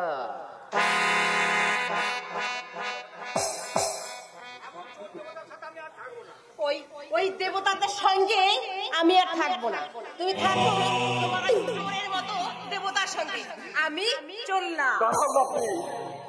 তোমাকে কোথাও যেতে হবে না, যেতে যদি হয় তাহলে ওই চোর দুটোই যাবে। আমাদের বড় দেশে কি বলছে গো? আমরা নাকি চোর? ও নাকি আমাদের বাড়ি থেকে তাড়িয়ে দিতে চাইছে? তোমাকে কিছু বলে যাচ্ছি, ও তোমাকে কিছু বলেনি, তুমি জোর কর্মচারী নেব আরতি, ওকে যে কষ্ট করে বুকে আগলে করে বড় করে আরতি। মনে পড়ে যখন সে ছোট প্রচন্ড জ্বর আসতো, তখন দেয় না কিন্তু তখন তুমি সারা রাত করে দিকে ওকে কপালে জলপটি দিয়ে গেছো। মনে নেই কথা বলেছে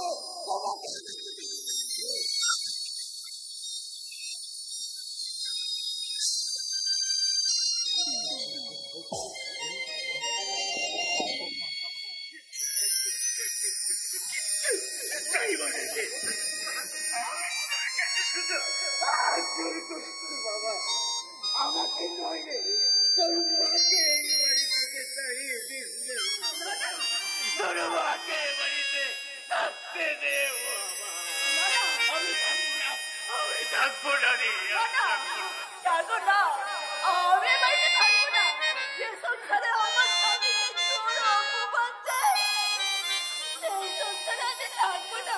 আমি তোমার সঙ্গে গাছতলায় থাকবো, প্রয়োজনে ভিক্ষে করে খাবো। তবু তোমাকে ছেড়ে আমি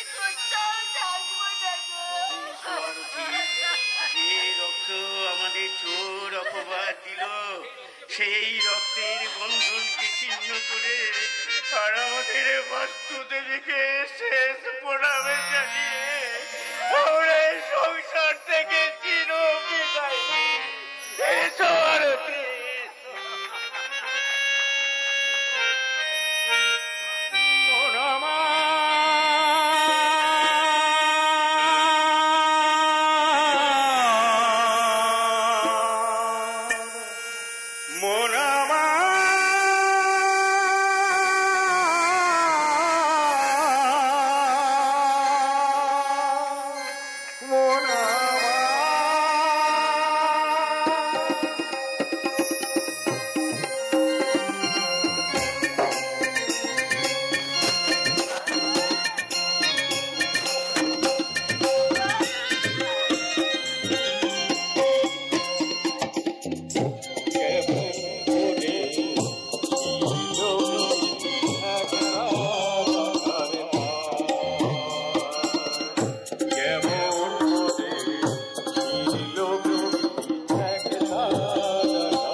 দুজনেই সর্বনাশ হয়ে যাবে, কিন্তু মৌধুমণি যে বড় বিপদে পড়ে যাবে, ওরা বাবু ভয়ঙ্কর বিপদে পড়ে যাবে। আদরদা, তুমি আছো বলে ওই মহেশ মল্লিক খাবার গুটিয়ে বসে আছে। তুমি চলে গেলে শয়তানটা আবার বৌদিমণিকে অমানুষিক অত্যাচার। মাধবদা, তুমি আর আমি সহ্য করতে পারছি না। নিজের হাতে কোলে পিঠে করে মানুষ করা ওই বড় বিশ্বাসটা ভীষণ ভাবে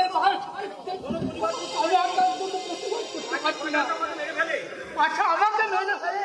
মাধবদা, তুমি নীরবে দাঁড়িয়ে দাঁড়িয়ে তার কাতর আত্মনাদ শুনেছি, আর মনে মনে ঈশ্বরকে ডেকে বলেছি, ও গো ঠাকুর, ওই শয়তান থেকে তুমি কবে উদয় হবে, কবে?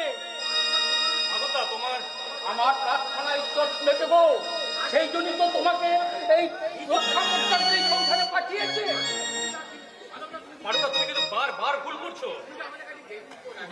তুমি আমাদের কাছে তাই তোমার কাছে আমার অনুরোধ, তুমি এই বাড়ি ছেড়ে চলে যেও না।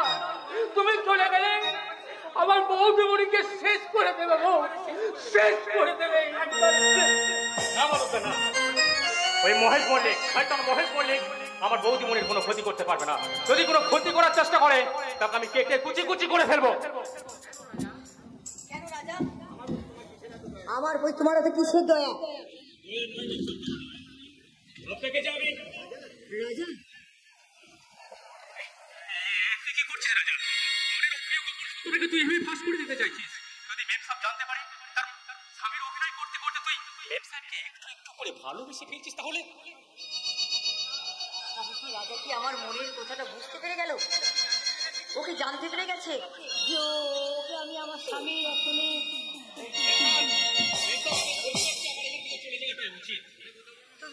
তুমি আমাকে এগোতে কেন বলছো রাজা? আমি একটা গুন্ডা, সমাজ বিরোধী, সমাজের নোংরা আবর্জনা স্তূপের মধ্যে আমি বড় হয়েছি। তাই তো আমার ছোঁয়া লেগে যদি আপনার দেহ মন অপবিত্র হয়ে যায়, তাহলে যে আমি কোনোদিন নিজেকে ক্ষমা করতে পারবো না। মেম সাহেব, মেম সাহেব নয় রাজা, বলো বন্ধু। বন্ধু? হ্যাঁ,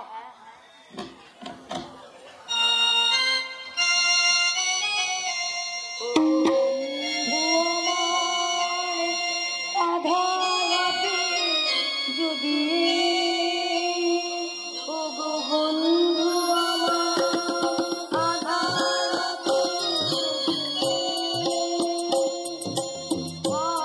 আমার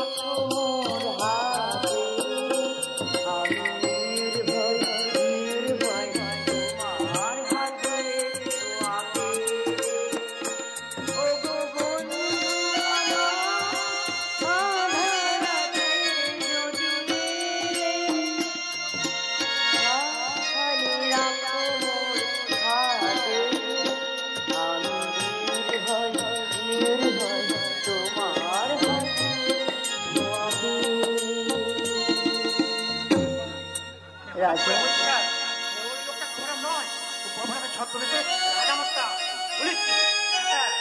ওই গোমরাম আমাদের বস্তিতে আমাদের রাজা প্রেমিকের কাছে লুকিয়ে আছে।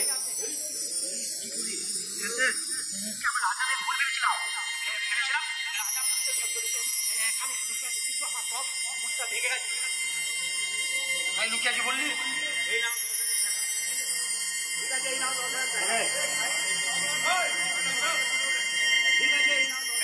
এনে 10,000 টাকা। কাল সকালের মধ্যে আমার ভাইটাকে একেবারে শেষ করে দিই। তুই তোর বোনটার কি নাম যেন বললি? ঝুমরি না? ঝুমরি, হ্যাঁ। ওই ঝুমরিকে আমার 7 নম্বর গোডাউনে নিয়ে আয়। কাল ওখানে আমি মহিষাসুর মর্দিনী নাটকে ড্রেস রিহার্সালটা করবো।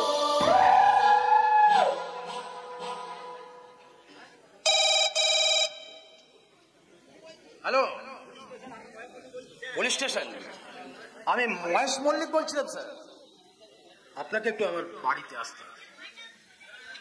না, তুই কি করছিস রাজা? তুই কি করছিস?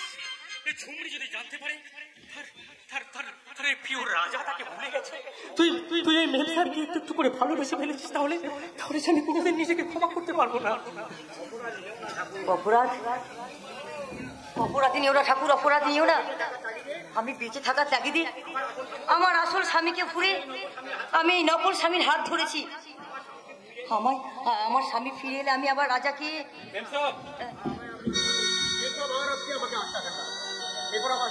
অবশ্যই এখান থেকে চলে যাওয়া উচিত। তুমি আমাকে একা ফেলে চলে যাবে রাজা? পালিয়ে নয় মেম সাহেব, আমি যাচ্ছি আপনার স্বামী ওই গবরামকে খুঁজে আনতে। কিন্তু আমাকে এখানে যদি সব বিপদে পড়ে আছি, আমার যদি কোনো বড় বড় ক্ষতি হয়ে যায় তাহলে? চোখের জলটা মুছুন, দেখবেন কোনোদিন কোনো ক্ষতি আপনার কেউ করতে পারবে না। কি বলছো রাজা? আসুন। আমার যে বড় ভয় করছে রাজা, আপনি আমাকে ফেলে চলে যাবেন না রাজা? চোখের জল মুছুন ম্যাডাম, চোখের জল মুছুন। আমাকে হবে না, কোনো ক্ষতি আপনার হবে না। আসুন। আপনার ফেরার আসামি রাজা এখানে গবরামের ছদ্মবেশে শুধু আমার বাড়িতেই লুকিয়ে নেই, আমার ভাইয়ের বউটাকে পর্যন্ত নিজের বউ করছে। গবরামরা রাজা সেটা আমাকে তদন্ত করতে। সেদিন আমায় ধোকা দিলেও আজ তোমরা আমি ধোকা দিতে পারবে না। দুর্গা, আমি বলছি ও তোমার স্বামী নয়, তোমার স্বামীর মতো দেখতে। হ্যাঁ, ও আমার স্বামী নয়, ও রাজা, আমি স্বীকার করছি। কিন্তু কেন আমি ওকে আমার স্বামী সাজিয়ে এখানে রেখেছিলাম সেটা জানতে চান না অফিসার? বলুন।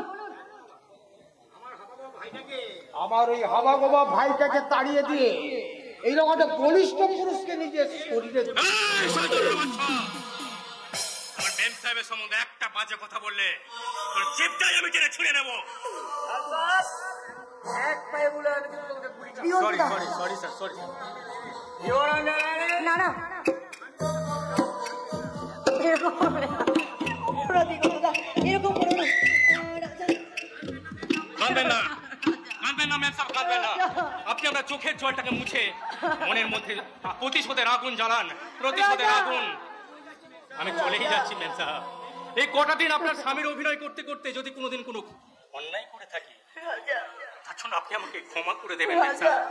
আপনি আমাকে ক্ষমা করে দেবেন, আপনি আমাকে ক্ষমা করে দেবেন।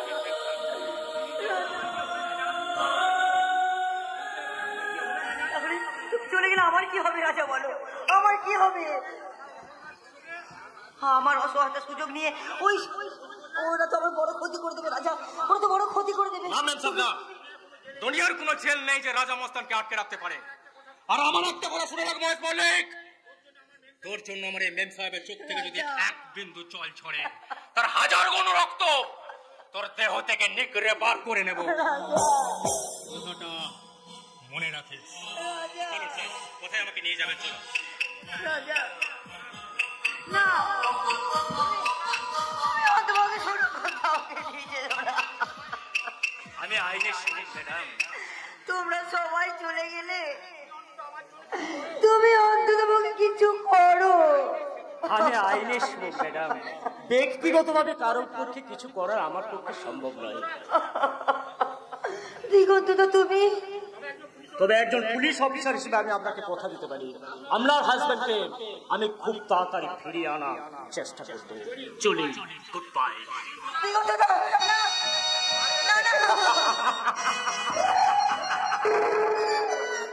পারবে না ইন্সপেক্টর, তুমি পারবে না। তুমি সেখানে পৌঁছানোর আগেই তাকে আমি দুনিয়া থেকে হাফিজ করে দেবো। না না, আপনি দরকার আমার স্বামী কোনো কিছু করবে না।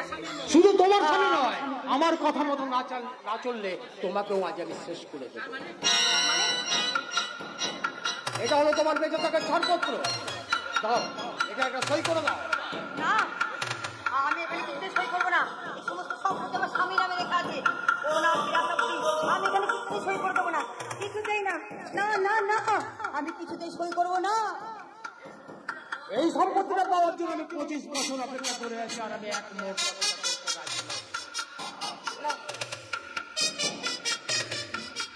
আর অপেক্ষা আমি করবো না। রাজি হলোই আমি। সই করে দাও। তুমি ওষুধ ওটা সই করে দেবে নাকি জান দেবে বলো?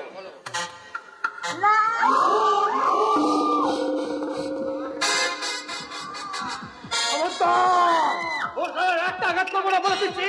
ও আমাকে বাবা বলে দেখেছে, বাবা। ওর গায়ে একটা আঘাত করো তোমাকে।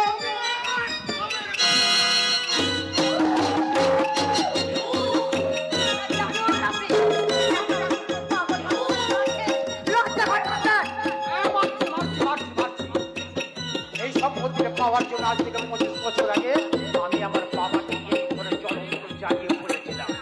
আজ যদি তুমি এটা সই করে না দাও, তাহলে তোমাকেও এই বাড়িতে আমি জাল দিয়ে মেরে দেবো।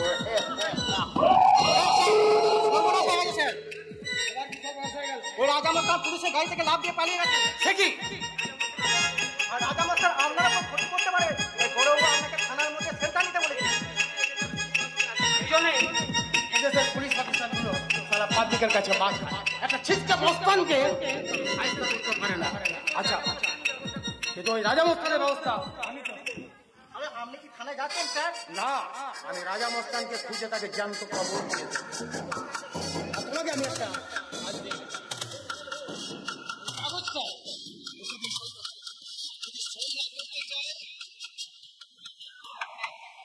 চাবুক দিয়ে ওর গাছ চামড়াটা খুলে নেবে। কেমন?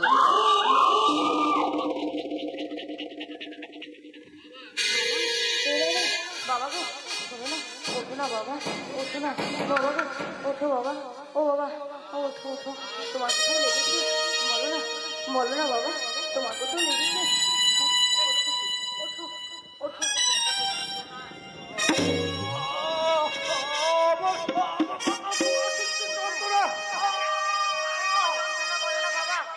বাবা, আপনি ঠিক আছেন?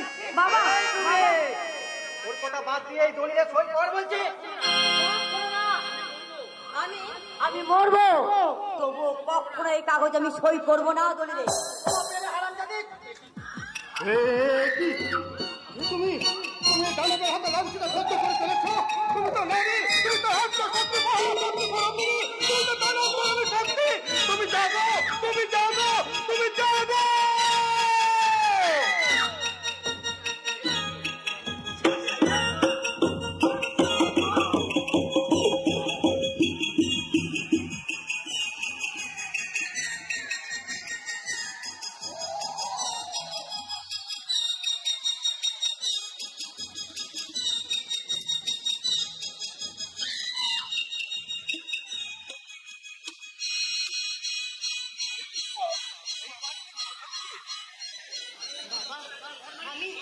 আমি আপনার ছোট ছেলের বউ বাবা। আমি এবারই কর্তা আশুতোষ মল্লিক। তার মানে আপনি আপনি আমাদের কর্তা বাবু? ঈশ্বর, আপনি এখনো বেঁচে আছেন? হ্যাঁ, তুই মাধব না? হ্যাঁ গো কর্তা বাবু, এই দিনটার অপেক্ষায় এখনো বেঁচে আছি। ঈশ্বর বড় করুণা ভয় গো কর্তা বাবু, তাই তো আবার সংসারে ফিরিয়ে দিয়েছে। আমার বিস্তৃতির অন্ধকারে অনেকগুলো দিন আজ আমি হারিয়ে ফেলেছি। আজ আমার সব মনে পড়েছে। মহেশ আর গবরাম আমার দুই সন্তান। মহেশ আমার সমস্ত সম্পত্তি আত্মসাৎ করার জন্য আমাকে একটা ঘরে বন্ধ করে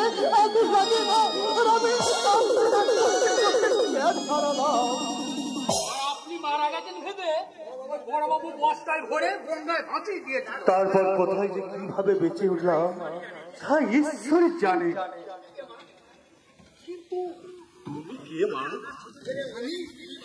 আমি আপনার ছোট ছেলের স্ত্রী বাবা। আমার গোবরামের স্ত্রী? আমার সেই ছোট্ট হাবাগোবা ছেলেটা এত বড় হয়ে গেছে। কোথায় কোথায় আমার গোবরাম? বড়বাবুর অমানুষিক অত্যাচার সহ্য করতে না পেরে ছোটবাবু এখান থেকে পালিয়ে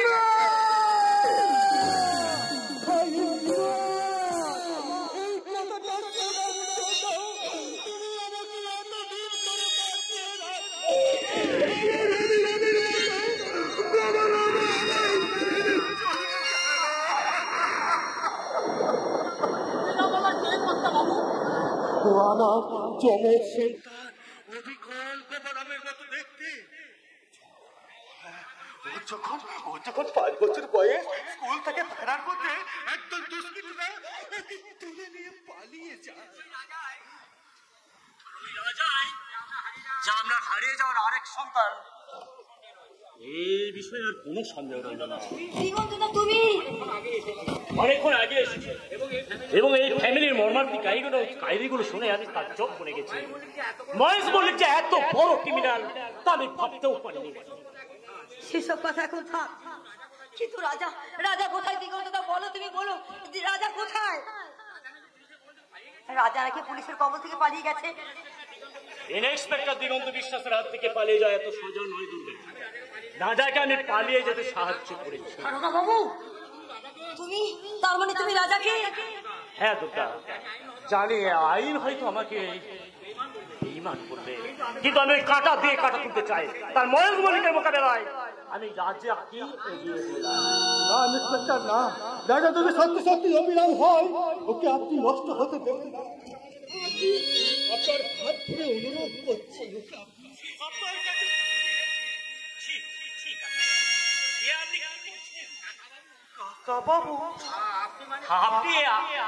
আপনি আমায় চিনতে পারলেন না কাকা বাবু? সেদিনে সেই ছোট্ট দিগন্তকে আপনি ভুলে গেলেন? মানে তার মানে তুমি আমার বন্ধু কর্নেল গৌরব বিশ্বাসের ছেলে দিগন্ত? হ্যাঁ, বাবা কার্গিল যুদ্ধে মারা যান আর সেই দুঃখে মাও মারা যান, আর আমি মামার বাড়িতে কোন রকম মানুষ হয়েছি। আপনি তো তাহলে আমাদের নিজেদের লোক। আপনি আমাদের এই সংসারটাকে বাঁচান কাকা বাবু, এই সংসারটাকে বাঁচান। আমার সংসারের সব ভালো মন্দ দায়িত্ব আমি তোমার হাতে তুলে দিলাম দিগন্ত। আমি আপনাকে কথা দিলাম কাকা বাবু, ওই মহেশ মল্লিকের সমস্ত কুকীর্তির ফাঁস আমি করবই। তার আগে চলো দিগন্তদা, চলো আমরা সবাই মিলে আমার স্বামীকে খুঁজতে যাই। চলো চলো চলো চলো, তার সন্ধান আমরা সবাই যাই। চলো আমরা যাই সবাই ওই রাজার সন্ধান। তোমাকে এখানে এত অযত্নে রেখে দিতে পারবো না, আজ আমি তোমাকে নিয়ে চলে যাবো। তা কি করে হয় মহেশদা? এখন আমার পরমের সাথে কোনো ডিভোর্স হয়নি, আর ডিভোর্স না হলে আপনি তো আমাকে বিয়ে করতে পারবেন না। তুমি এত বোকা কেন? যতদিন না ডিভোর্স হচ্ছে ততদিন তোমাকে আমি 5 স্টার হোটেলে রেখে দেবো। চলো চলে এসো। দাঁড়াও লাভলি, আমি তোমার কাছ থেকে 5টা মিনিট সময় ভিক্ষা চেয়ে নিচ্ছি। কি ব্যাপার পরম, তুমি হঠাৎ ডিউটিতে ফাঁকি দিয়ে সময় বাড়িতে চলে এলে যে? আপনারই ডিউটি চেয়ে আমার জীবনের শেষ কর্তব্যটুকু পালন করা যে অনেক জরুরি স্যার। তাই তো আজ আমি আপনার ডিউটিতে ইস্তফা দিয়ে আমি আমার শেষ কর্তব্যটুকু করতে চলে এলাম। আমি জানি লাভলি, আজ আর তুমি আমাকে আগের মতন ভালোবাসো না, কিন্তু আমি তো তোমাকে সেই আগের মতনই ভালোবাসি। তাই তো অভাবের তাড়নায় আমি তোমার যে গয়নাগুলো বন্ধক দিয়েছিলাম সেইগুলো ছাড়িয়ে নিয়ে আমি তোমার হাতেই তুলে দিলাম।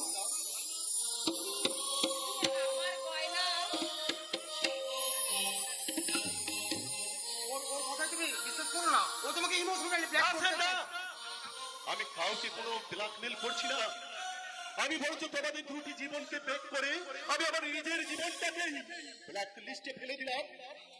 যাও যাও বাবু যাও, এই ভিখারির পরিবেশ ছেড়ে ওই বড় লোকের রাজপ্রাসাদে গিয়ে রাজরানী হয়ে থাকো। তোমাকে আমি বিদায় জানালাম না, আমি তোমাকে বিদায় জানালাম।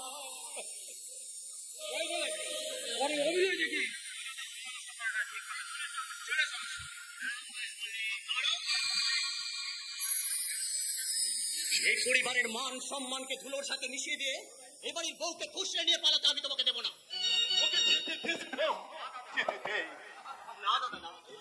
অভিমানের বসে নিজের অধিকারকে নিয়ে কারোর সাথে কোনো আপোষ করো না। শুভম, বৌদিকে তুমি জোর করে আটকে রাখো, প্রয়োজনে তোমার অবাধ্য স্ত্রীকে তুমি শাসন করো, আর আমি ওই শয়তানটাকে বুঝিয়ে দিচ্ছি অন্যের ঘর ভাঙার পরিণাম কতটা ভয়ঙ্কর।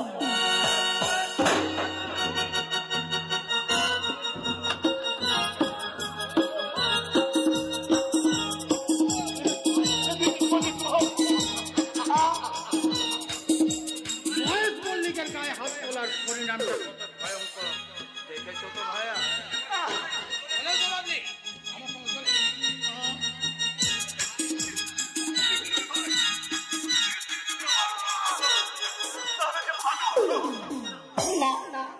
না দাদা না, তোমাকে তোমাকে বেঁচে থাকতে হবে দাদা।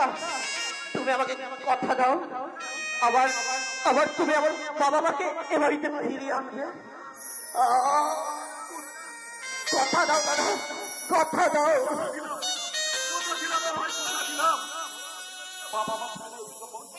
তোর খোঁজ করবে তখন আমি তাদের কি উত্তর দেব? বলবে তাদের সুনাম নিজের নিজের ভাগ্যের সম্মান করতে তোর দেশে তাড়িয়ে দিয়েছে। সে আর কোনো দিনও ফিরবে না, কোনো দিনও।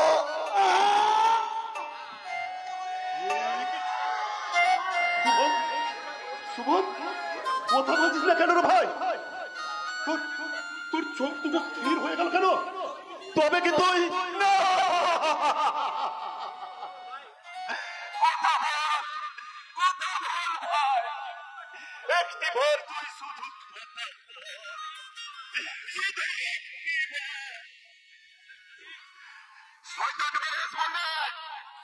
তোমাকে আমি ছাড়বো না শয়তান, কিন্তু তার আগে আমি আমার মা বাবাকে ফিরিয়ে দিয়ে আসবো। শেষবারের মতো তারা তাদের আদরের সুনামকে একটু চোখের দেখা দেখতে, কিন্তু শুভম নাই জানতে পারলে মা বাবা যদি আমার কোনো অঘটন ঘটিয়ে ফেলে, তার চেয়ে মা বাবাকে আমি বলবো শুভম নিজের ভাগ্যের সন্তান বহুদূর দেশে চলে গেছে, বহুদূর দেশে, বহুদূর ওঠে যে ফুল আধারে রাতে ঝড়ে দোলায় ভোরবেলা ওঠে যে ফুল আধারে রাতে ঝড়ে দোলায় ভোরবেলাতে আমায়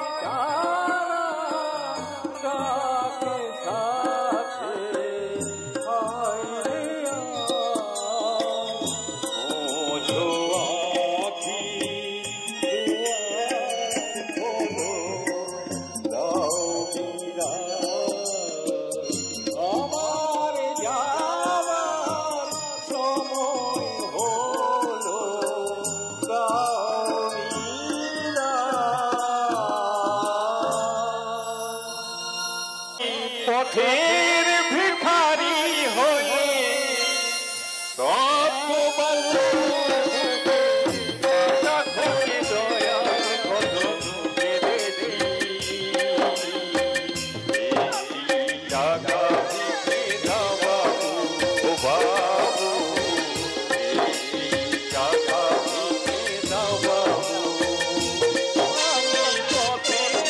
ভিখারি হয়ে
মনে পড়েছে, সে তো বহুদিন আগেকার কথা। আমি গৌরী দুর্গাকে নিয়ে আমি চরসির মেলা দেখতে গেছিলাম, আর সেখানে ওরা বায়না করেছিল যে উল্কি করে তীর ছোড়াতে, আর ওদের কথা মতো উল্কি করে তীর ছোড়া খেলাম। তারপর তারপর তারপর সব আমাদের উলট পালট করে দিয়ে গেল। আমরা গৌরীকে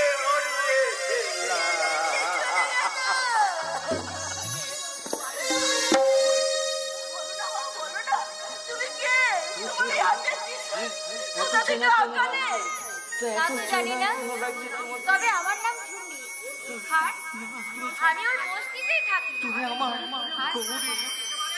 আর এর ত্রিশূলের উত্তর দিতে পারে একমাত্র আমার দাদা। তুমি একটি গাধা গো গাধা। ওনারা যখন ওনার নিজের রক্তের পরিচয়কে চিনে ফেলেছে, তা তোমার এত আপত্তি কিসের গো মেয়ে? তুমি কে বাচ্চা? আমি হিজড়ে গো মাসিমা, হিজড়ে গো মাসিমা, হিজড়ে বলে আমাকে তোমাদের খারাপ লাগলো তাই না? এই সমাজের মানুষগুলো তাই করে গো, তাই করে। তবু আমি ভগবানের কাছে আমি হাত তুলে বলি, তুমি কতই না করুণাময়। তাই তো এদের মতো সুস্থ মানুষ করে আমাকে পাঠাওনি বলে, এদের মতো সুস্থ মানুষ করে পাঠাওনি বলে এই ছেলের হাতে ঝাঁটা খেয়ে এভাবে ভিক্ষে করতে হয়নি গো, ভিক্ষে করতে হয়নি। কি বললে? হিজড়েদের সন্তান ওদেরকে পথে নামিয়েছে? আমাদের ছেলে আমাদের ঘর থেকে তাতে কি হয়েছে গো? তোমরা যখন ওর নকল পরিচয়টা মুছে দিয়ে তোমাদের আসল পরিচয় ওই গৌরীর পরিচয়টা দিয়েই দিয়েছো, ওই মেয়েটা তোমাদেরকে মাথায় করে রাখবে গো বাবু, মাথায়। কি গো মেয়ে, তুমি রাখবে মাথায় করে? না, আমি যতক্ষণ না আসল পরিচয় পাবো ততক্ষণ ওনাদের আমি মা বাবা বলে কখনোই মেনে নিতে পারবো না। কারণ আমার প্রমাণ চাই, প্রমাণ।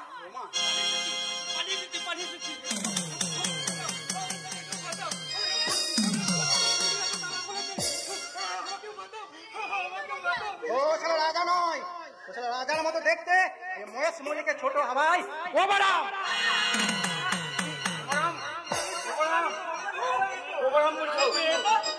আমাকে তখন থেকে দুটো লাদা লাদা লাদা লাদা বলছে, আমি দোমালাম,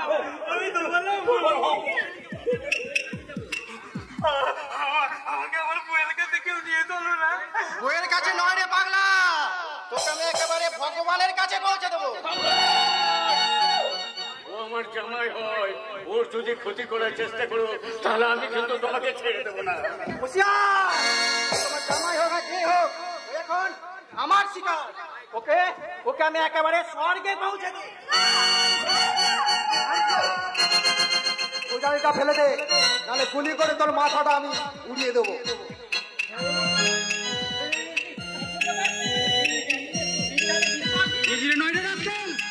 আমরা হলাম সিআইডি ইন্সপেক্টর উজ্জ্বল মন্ডল, আর আমি ওনার অ্যাসিস্ট্যান্ট রাজীব বাবু।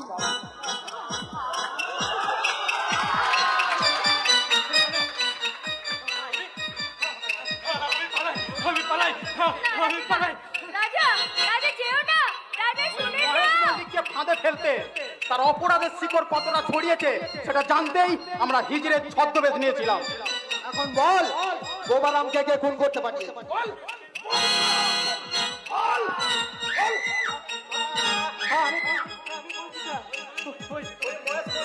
10,000 টাকা নোট দিয়ে ওই গোবারামকে খুন করে আরে ঝুমড়িকে তার গোপন আর একটা সত্যি কথা বলো তো দাদা, সত্যি কি আমি তোমার নিজের বোন? আজ আমি সব সত্যি বলছি রে বোন, তুই আমার নিজের বোন নোস।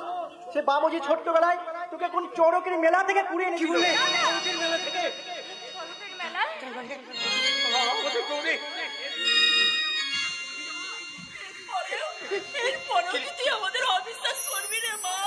বাবা মা তোমরা কোথায়?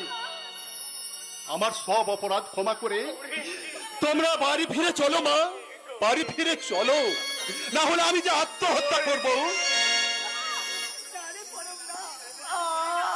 তুই বলিস না আমরা তোর থেকে ফিরে যাবো? কি গো যাবে না? ভগবান যা করে তা তো মঙ্গলের জন্যই করে, আর ওরা পথে আমাদের নামিয়েছিল বলেই তো আমরা এই গৌরীকে কাছে ছিলাম। গৌরী কে মা? বোন? সেই অনেকদিন আগে চড়কের মেলায় গৌরীকে আমরা হারিয়ে ফেলেছিলাম, এই আমাদের গৌরী রে। তুই মানে তুই আমাদের সেই গৌরী? আয় মনে হয় কাছে আয়। ভগবান তোমাকে অনেক ধন্যবাদ। আজ আমার এই ঝুমরি বোনটা যখন তার নিজের পরিচয় ফিরে পেয়েছে তখন আবার নিজের মরতেও কেউ রাজি নয়। না বাবু, মহেশ মল্লিক দ্রুত শয়তান, সহজে তাকে জালে ফেলা সম্ভব হবে না, তাই তাকে ধরতে তোমাকে আমরা টোপ হিসাবে ব্যবহার করতে চাই। ওই শয়তানটাকে ধরতে আমি জান দিতেও প্রস্তুত চাই। ওই মহেশ মল্লিককে খতম করতে তুমি ওই ঝুমরিকে ওরফে গৌরীকে তার ওই গোপন গোডাউনে নিয়ে যাবে। ওই মহেশ মল্লিককে ধরতে আমরা একটা নতুন নাটক সৃষ্টি করি, আর সেই নাটকের নাম হবে মহিষাসুর মর্দিনী।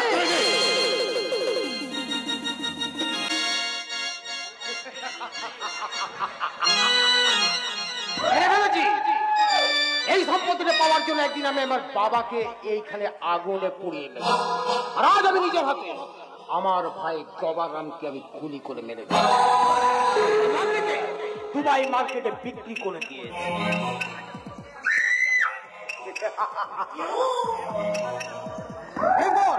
এরপর লক্ষ্মীকে যেমন করে ওই দলিলে সই করিয়ে দিয়ে আমি এই মল্লিক ম্যানশনের একচ্ছত্র অধিকারী হতে চাই। কিন্তু আমার মহিষাসুর মর্দিনীর নাটকের রিহার্সাল স্যার, শুটিংয়ের জন্য আমি রেডি তো? আরে কি আজে বাজে কথা বলো তুমি, এখন আমার তো ওই মহিষাসুরের মেকআপটাই নেওয়া হয়। আগে মেকআপটা নিতে দাও, তারপরে তো হবে। মেকআপ নিন। তুমি তো বলির মহিষাসুর গো বাবু। বলির লক্ষ্মীর হাতে এখন থাকে শুধু তোমাকে তো আমি লক্ষ্মী সাজতে বলেছিলাম, তোমার তো হাতি নাই কেন, অস্ত্র নিয়ে এসছো কেন? বলির লক্ষ্মীর কাছে কখনো ছাপি থাকে? শুধু তো অস্ত্রই থাকে।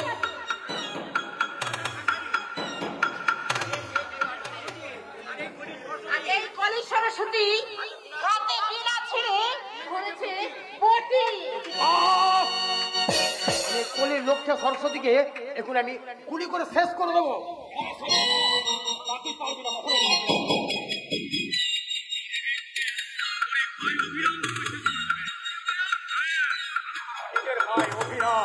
তুই আমার বাবাকে পুড়িয়ে মারতে চেয়েছিলি, দুর্গার উপর চরম অত্যাচার করেছিস, আমার গবারাম ভাইটাকে তুই মেরে ফেলেছিস, তাই তার প্রতিশোধ নিতে তোকে আজ আমি